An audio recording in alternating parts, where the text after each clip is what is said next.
Nagbibigay din ito ng lakas at kapangyarihan upang malaking ang bukas.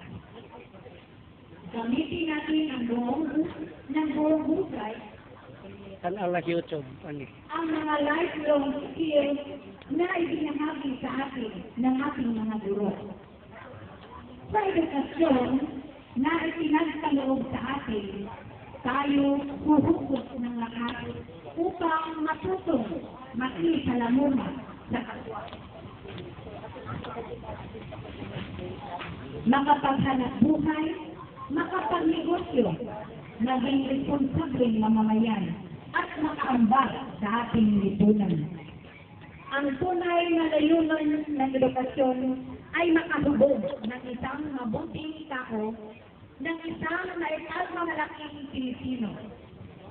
Sa 6 na taon na inilagay natin sa silid-aralan, buong tiyaga tayong tinuruan ng ating mga nang-aaral na bumuo at nagpatatag sa ating pagkatao.